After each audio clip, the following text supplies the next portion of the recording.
सगळे दिवस चांगले, शेवटचे 3 दिवस आपण कुठं सैरावारा होतो याची जाणीव आहे। पण त्यामुळे त्या आले आणि मी तहसीलदाराला प्रश्न विचारला, सन्माननीय काकडे तहसीलदार आले, त्यांना म्हणलं हे लोक कशासाठी आले? ते म्हणे साहेब माहित नाहीये। आणि नंतर बसले, ही फाईल कोणाची आहे? ही फाईल अमुक गावची, टाका बाजूला। त्याच्यामध्ये पवारची का द्या फेकून, अमुक गावाची का आपला टाका तिकडं, असं तिथे केलंय। तहसीलदाराला जाम कात्रीमध्ये पकडलेलं आहे मित्रांनो। इथलाही तहसीलदार मॅडम असेल, तिथले असेल, करप्शन मध्ये पूर्ण डुबलेले आहे। कुठलीच बाजू यांची चांगली राहिली नाही, यांना बोलायचा नैतिक अधिकार शून्य राहिलेला आहे। आणि म्हणून यांनी जास्त बोललात तर नेपाळ सारखी परिस्थिती होईल। अरे तुम्ही आम्ही उन्हात आहोत मित्र, मी बी शेती केलेली आहे, नांगर वखर सगळं हाणून आलेलं आहे।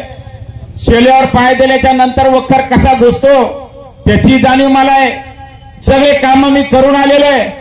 आणि आता आपण उन्हात हे एसी मध्ये, अरे तुम्ही एसी मध्ये बसत असेल तर या तालुक्यामध्ये कुठला धंदा चालू नाहीये। मला हे त्यांना तहसीलदारांना आणि इथल्या DYPला आणि इथल्या संबंधित अधिकाऱ्याला विचारायचं आहे, कुठला धंदा बंद आहे?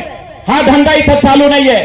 अरे तुम्ही जर 1 दिवस घर बंद ठेवलं तर कोंबड्या, बकऱ्या, तुमच्या म्हशी, गाई, बैल सुद्धा चोरी जायला लागलेले। आता जर तुम्ही जागीरी राहिले तर तुम्हाला सांगतो, तुम्ही सुद्धा विकून टाकल्या जाईल, ही परिस्थिती या तालुक्यामध्ये निर्माण झालेली आहे। आणि म्हणून अधिकाऱ्याला या निमित्ताने मी सूचना करतोय की तुम्ही नीट वागा। आता जर तुम्ही नीट नाही वागले तर 3 पक्षाचं कुंबडी सरकार आहे। या सरकारामध्ये कधी यांचा कोण कुठं जाईल आणि तुमची कशी वाट लावायची येणाऱ्या काळामध्ये महामानव डॉक्टर बाबासाहेब आंबेडकरांना दिलेले अधिकार आपल्याला आहे, त्या अधिकाराच्या माध्यमातून तुम्हाला प्रश्न विचारण्याचं काम केलं जाईल, हे सुद्धा या निमित्ताने मी सांगतोय।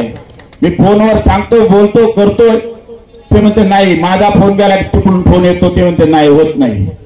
अरे आज आहे चालू आहे, आज आहे आमच्या जोखडा ठेंग, इथं विचारलं तर ते आमचे ठेंग साहेब देशमुख फोन करतात, साहेब झाल्या ट्रॅक्टर सुरू, आणि कोणाचे त्यांचे। इकडं कुंभारझरीत गेलं, साहेब झाले त्यांचे कोण? त्यांचेच डॉग मोठाले, ते जे काय टोटरच्या टोटर त्यांचीच। अरे रावसाहेब पाटील दानवे साहेब, तुम्ही आता 70-75 मध्ये गेला, आता खरोखर या तालुक्यातला एक अभ्यास व्हायला पाहिजेत होता, पण अजूनही अभ्यास झाला नाही। फक्त करप्शन, कुठं किती पैसे काढायचे एवढंच त्यांच्या लक्षामध्ये आहे, बाकी त्यांचा अभ्यास झालेला नाही मित्र, हे मला आपल्याला सांगायचंय। आणि म्हणून तुम्हाला सांगतोय की आताच रामनाथ पाटलांनी सर्व विषयात हात घातला, यामुळे तहसीलदार, इथले PI, तालुका कृषी अधिकारी आणि तुमचे बाकी सर्व डिपार्टमेंटचे प्रमुख अधिकाऱ्यांना मला सांगायचंय, बाबा आम्ही काही बळजबरी, जबरदस्ती, खोटं नाटक तुम्हाला सांगत नाहीये। जे नियमात बसतं आणि नियमाच्या बाहेर असेल तर ते आम्ही सांगत नाहीये, असं काम तुम्हाला सांगतोय। अरे वर्ग 1च्या वर्ग 2 मध्ये तुम्ही सगळ्या जमिनी करून घेतल्या, तुमचा भ्रष्टाचार काढणार आहे, पण सरकार तुमचं आहे, वर तुम्हाला दाबल्या जात आहे, आणि इथले आमदार तुमचे, पाणीदार तुमचे, त्यामुळे तुमचं काही होत नाहीये। पण सत्ता आती और जाती है, कभी ना कभी तुम आएंगे और रिकॉर्ड हमारे पास रहेंगे, हे सुद्धा या निमित्ताने मी आमच्या अधिकाऱ्याला सांगतो। आणि मित्र